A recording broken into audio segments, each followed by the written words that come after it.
The kind of deity which a man consciously or unconsciously worships indicates the intellectual status of the worshipper. Ask the Indian of God, and he will describe to you a powerful chieftain of a glorious tribe. Ask the pagan of God, and he'll tell you of a god of fire, a god of water, a god of this, that, and the other. Ask the Israelite of God, and he will tell you of the God of Moses, who conceived it expedient to rule by coercive measures, hence the 10 Commandments, or of Joshua, who led the Israelites into battle, confiscated property, murdered the prisoners, and laid waste to cities.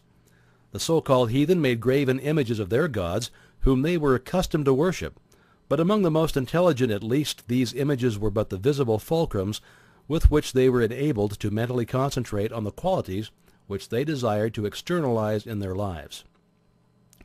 We of the 21st century worship a God of love in theory, but in practice we make for ourselves graven images of wealth, power, fashion, custom, and conventionality. We fall down before them and worship them. We concentrate on them, and they are thereby externalized in our lives. The student who masters the contents of Part 17 will not mistake the symbols for the reality. He will be interested in causes rather than effects. He will concentrate on the realities of life and will then not be disappointed in the results. We are told that man has dominion over all things. This dominion is established through mind. Thought is the activity which controls every principle beneath it.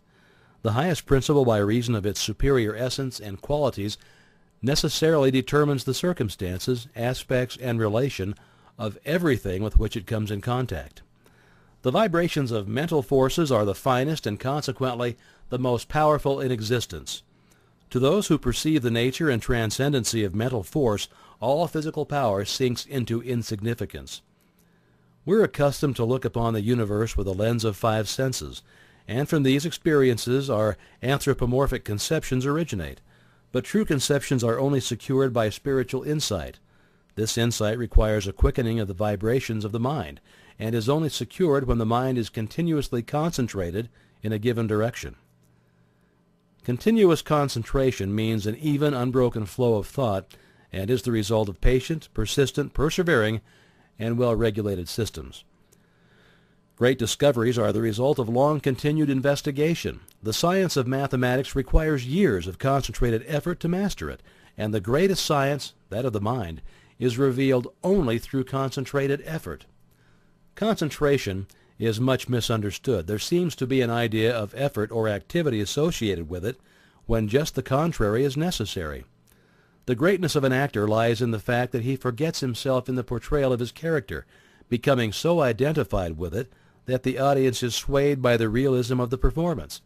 This will give you a good idea of true concentration. You should be so interested in your thought, so engrossed in your subject, as to be conscious of nothing else. Such concentration leads to intuitive perception and immediate insight into the nature of all knowledge is the result of concentration of this kind. It is thus that the secrets of heaven and earth have been wrested. It is thus that the mind becomes a magnet, and the desire to know draws the knowledge, irresistibly attracts it, and makes it your own. Desire is largely subconscious. Conscious desire rarely realizes its object when the latter is out of immediate reach.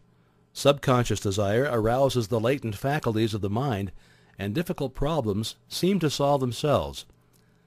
The subconscious mind may be aroused and brought into action in any direction, and made to serve us for any purpose by concentration. The practice of concentration requires the control of the physical, mental, and physical being. All modes of consciousness, whether physical, mental, or physical, must be under control. Spiritual truth is therefore the controlling factor. It is this which will enable you to grow out of limited attainment and reach a point where you will be able to translate modes of thought into character and consciousness. Concentration does not mean mere thinking of thoughts, but the transmutation of these thoughts into practical values. The average person has no conception of the meaning of concentration. There is always the cry to have, but never the cry to be. They fail to understand that they cannot have one without the other, that they must first find the kingdom before they can have the things added. Momentary enthusiasm is of no value. It is only with unbounded self-confidence that the goal is reached. The mind may place the ideal a little too high and fall short of the mark. It may attempt to soar on untrained wings, and instead of flying, fall to earth. But that is not a reason for making another attempt. Weakness is the only barrier to mental attainment. Attribute your weakness to physical limitations or mental uncertainties and try again. Ease and perfection are gained by repetition. The astronomer centers his mind on the stars and they give forth their secrets. The geologist centers his mind on the construction of the earth, and we have geology. So with all things. Men center their minds on the problems of life, and the result is apparent in the vast and complex social order of the day. All mental discovery and attainment are the result of desire plus concentration. Desire is the strongest mode of action. The more persistent the desire, the more authoritative the revelation. Desire added to concentration will wrench any secret from nature. In realizing great thoughts, in experiencing great emotions that correspond with great thoughts, the mind is in a state where it appreciates the value of higher things.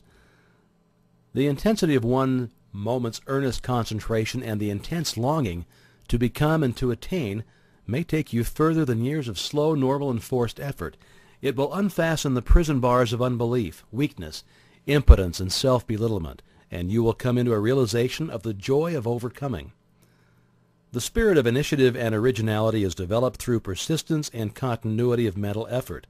Business teaches the value of concentration and encourages decision of character. It develops practical insight and quickness of conclusion. The mental element in every commercial pursuit is dominant as the controlling factor, and desire is the predominating force. All commercial relations are the externalization of desire. Many of the sturdy and substantial virtues are developed in commercial employment. The mind is steadied and directed. It becomes efficient. The principal necessity is the strengthening of the mind so that it rises superior to the distractions and wayward impulses of instinctive life and thus successfully overcomes in the conflict between the higher and lower self. All of us are dynamos, but the dynamo of itself is nothing. The mind must work the dynamo. Then it is useful and its energy can be definitely concentrated. The mind is an engine whose power is undreamed. Thought is an omni-working power. It's the ruler and creator of all form and all events occurring in form. Physical energy is nothing in comparison with the omnipotence of thought because thought enables man to harness all other natural power. Vibration is the action of thought. It is vibration which reaches out and attracts the material necessary to construct and build. There is nothing mysterious concerning the power of thought. Concentration simply implies that consciousness can be focalized to the point where it becomes identified with the object of its attention. As food absorbed is the essence of the body, so the mind absorbs the object of its attention, gives it life and being. If you concentrate on some matter of importance, the intuitive power will be set in operation, and help will come in the nature of information which will lead to success. Intuition arrives at conclusions without the aid of experience or memory. Intuition often solves problems that are beyond the grasp of the reasoning power. Intuition often comes with a suddenness that is startling. It reveals the truth for which we are searching so directly that it seems to come from a higher power. Intuition can be cultivated and developed. In order to do this, it must be recognized and appreciated. If the intuitive visitor is given a royal welcome when he comes, he'll come back again. The more cordial the welcome, the more frequent his visits will become. But if he is ignored or neglected, he will make his visits few and far apart. Intuition usually comes in the silence. Great minds seek solitude frequently. It is here that all the larger problems of life are worked out. For this reason, every businessman who can afford it has a private office, where he won't be disturbed. If you cannot afford a private office, you can at least find somewhere where you can be alone a few minutes each day, to train the thought along lines which will enable you to develop that invincible power which is necessary to achieve.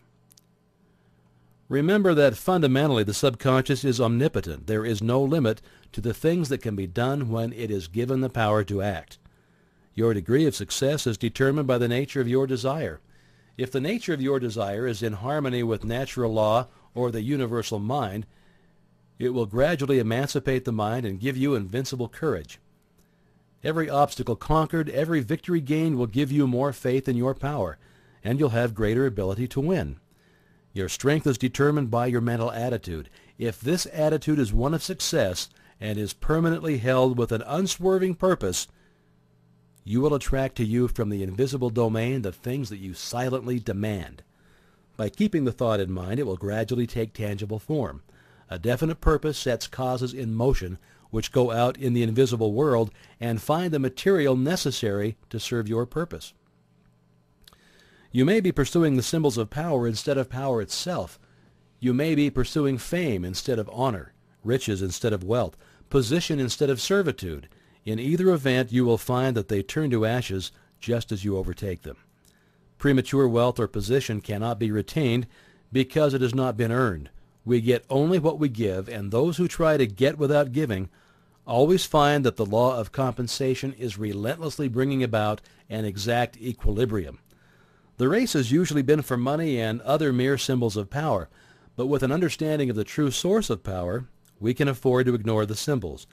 The man with a large bank account finds it unnecessary to load his pockets down with gold. So with the man who has found the true source of power, he is no longer interested in its shams or its pretensions. Thought ordinarily leads outwardly in evolutionary directions, but it can be turned within where it will take hold of the basic principles of things, the heart of things, the spirit of things. When you get to the heart of things, it is comparatively easy to understand and command them.